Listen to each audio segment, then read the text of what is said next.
Welcome everyone to The Explainer. Look, today we are decoding a unified, incredibly powerful prophetic pattern, and it's one that stretches seamlessly right across the scriptures.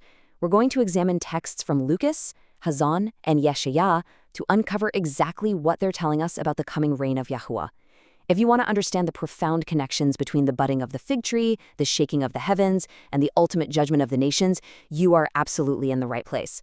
We're going to break down these majestic, deeply serious prophetic signs, step by step, to see exactly what they reveal for us today. Okay, let's dive into this. We're starting with a foundational parable straight from Yahushua, found in Luqas chapter 21, verses 29 through 30. He says, "Look at the fig tree and all the trees. When they are already budding, seeing it, you know for yourselves that summer is now near." Now notice carefully here, he doesn't just point to the fig tree alone. He specifically includes all the trees. This very simple, highly relatable earthly sign is our starting point. It's a grounding visual drawn straight from nature that we all can understand. So what does this actually mean for us? Well, recognizing this season is key. Yahushua isn't just giving us a quick agriculture lesson. He's teaching us a highly crucial skill of discernment. Think about it. Just as anyone can look at budding branches and instinctively know, hey, summer is right around the corner, we are meant to observe specific prophetic signs to know that the reign of Elohim is approaching. The physical world is literally giving us the blueprint for understanding the spiritual and prophetic timeline. When the signs begin to appear, the season is definitely changing. Let's move to and see how this builds, because it does. The earthly sign we just talked about, it escalates dramatically. We transition from the gentle, natural budding of spring in a simple earthly parable straight into intense cosmic disturbances. As the prophetic timeline advances, the fig tree ceases to be just a tree in a field. It becomes a profound sign of revelation and separation. We are moving from the earth right up to the sky where the heavens themselves are shaken. To really understand that heavenly shaking, we have to look directly at the text of Ḥazon chapter 6, verse 13. It reads, "And the stars of the heaven fell to the earth as a fig tree drops its unripe figs, being shaken by a strong wind."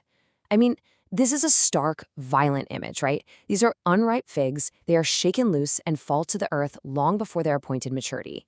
This intense disturbance in the heavens is a direct signal of a great, sweeping transition and an ultimate, completely unavoidable judgment. The wind is strong, the shaking is violent, and the false or temporary structures just cannot hold on. And this brilliantly illustrates the absolute consistency of biblical prophecy. It's like a giant puzzle perfectly fitting together. When we compare the words of Ḥazon chapter 6 regarding the falling stars to Yeshayah chapter 34 regarding the fading host of heaven, the language is almost exactly the same. Yeshayah describes the host of the heavens rotting away, the heavens being rolled up like a scroll, and all their host fading like a leaf fading on the vine, and like the fading one of a fig tree. This isn't just a coincidence. It is a perfectly consistent prophetic word spoken across completely different eras regarding the shaking of the heavens. So, the symbolism of fading leaves and falling figs reveals the removal of what cannot remain. Let me be clear, this imagery is not just poetic embellishment. It is a stark, undeniable representation of Yahuwah deliberately removing the temporary structures of man.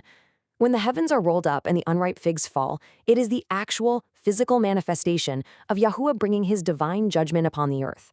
The things built by human hands, the systems that actively oppose his reign, those are the leaves fading and dropping away. This brings a tremendous sense of gravitas to the text. Yeshayah 34 verse 2 tells us, "For the displeasure of Yahuwah is against all the nations, and his wrath against all their divisions." This clarifies the sheer scale of the event. The shaking of the fig tree and the rolling up of the heavens aren't localized, isolated events. No, Yeshayah reveals that this divine judgment is totally global. It extends to all the raging nations and all of their multiplying divisions. No human empire, no political structure is exempt from this ultimate accounting. Now, what's really interesting about this slide is how Yeshayah zeroes in on a very specific name, Edom. In this context, Edom operates as a prophetic archetype, basically a picture of the nations, universally under judgment. The text of Yeshayah 34 explicitly refers to them as the people of my curse, upon whom the sword of Yahweh comes down for judgment. The text uses Edom to represent the absolute fullness of human rebellion against the coming reign of Elohim. And that leads us directly to the dual purpose of this period. Yeshayah 34 declares this, the day of vengeance of Yahweh, the year of recompense for the cause of Zion.